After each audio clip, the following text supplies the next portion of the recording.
Uber Eats versus Doordash. Now, Doordash is absolutely beating them with orders. And now there's this huge legal battle. Uber Eats wants more level playing field. What do? They engage in a legal battle. Uber Eats versus Doordash. Inside the legal battle between two titans of delivery. For the first time ever, Uber Eats sued Doordash last week. Uber Eats alleged that Doordash was engaging in anti-competitive behavior by interfering with its ability to capture delivery clients who use white-label delivery for branded websites and apps. This is the two titans squaring off against each other, said Barry Barnett, a partner at Sussman Godfrey with antitrust trial and appellate experience. This lawsuit reflects the long consolidation of the food delivery landscape. 10 years ago, the industry featured several regional players, but this cohort has shrunk and left Doordash and Uber Eats with the majority of market share. ASAP, formerly Waiter, went out of business last year. Grubhub, with much reduced market share, is under new ownership since Wonder's buyout in 2024. Countless regional players have been bought up by Uber Eats and Doordash as well. In its early days, app-based delivery was mainly focused on mom-and-pop restaurants that didn't have sophisticated distribution systems. Now, third-party aggregators are chasing after big chains, Barnett said. When industries consolidate like this one has, you often see just a final 2 or 3 left. They are fighting for supremacy, he said. That supremacy could come down to working with enterprise clients. Doordash serves 94 of the top 100 restaurant companies, according to its Q4 2024 shareholder letter. Over 100,000 small and medium-sized restaurants, and 83 out of the top 100 restaurants in the U.S., advertise on Doordash's marketplace.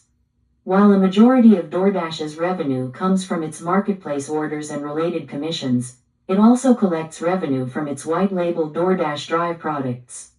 These services collect per-order restaurant fees to deliver food placed on restaurants' websites or apps. Despite Doordash's dominance, Uber Eats has secured several large partnerships in the past year. Uber Eats began a partnership with Toast Delivery last year that allows Toast restaurant clients to use Uber Direct, its white-label delivery platform. It also partnered with P.F. Chang's and began a pilot with Olive Garden in September. Uber Eats claimed that while it was working to secure contracts with restaurant chains, Doordash would threaten higher fees or deferred placement on its app if the chains did not maintain exclusivity. The lawsuit claims that Uber Eats entered into the early stages of several contracts with large chains who later canceled the arrangements following Doordash's alleged threats to raise fees.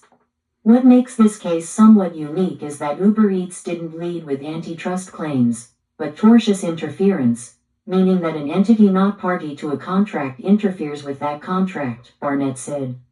This may be difficult to argue in court, however, since it is a natural part of business to fight for clients in a competitive way, Correct. Barnett said.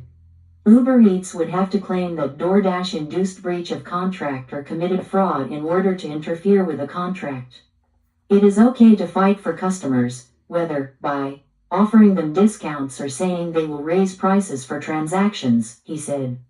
Barnett said a possible hurdle during pleadings could be that Uber Eats might need to further clarify its claims as it doesn't define the first-party delivery services market to assert a viable monopolization antitrust claim against Doordash under California antitrust law.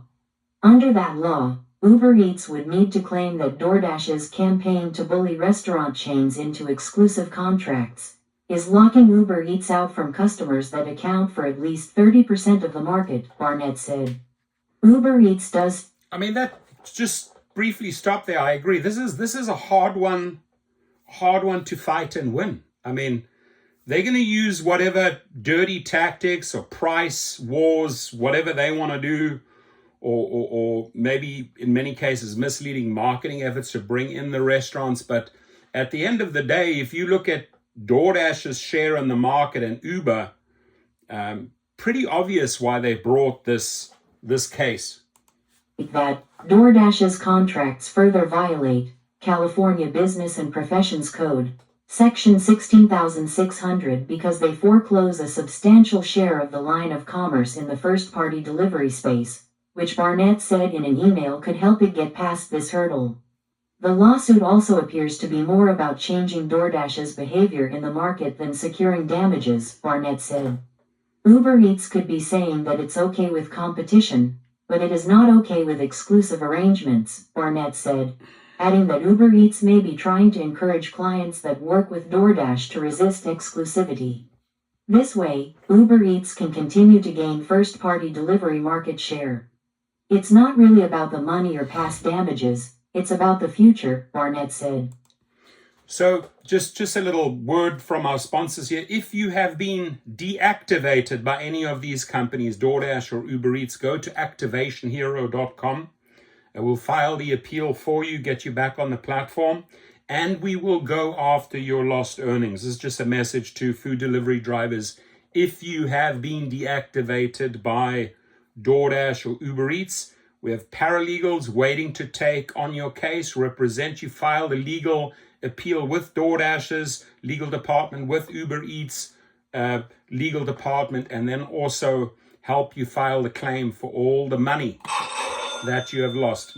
Good luck to Uber in this case. I don't think they will win it. I think they're just trying to bully them. Yes, and this is absolutely the clash of the titans, the two biggest food delivery companies in the world. Your comments, please.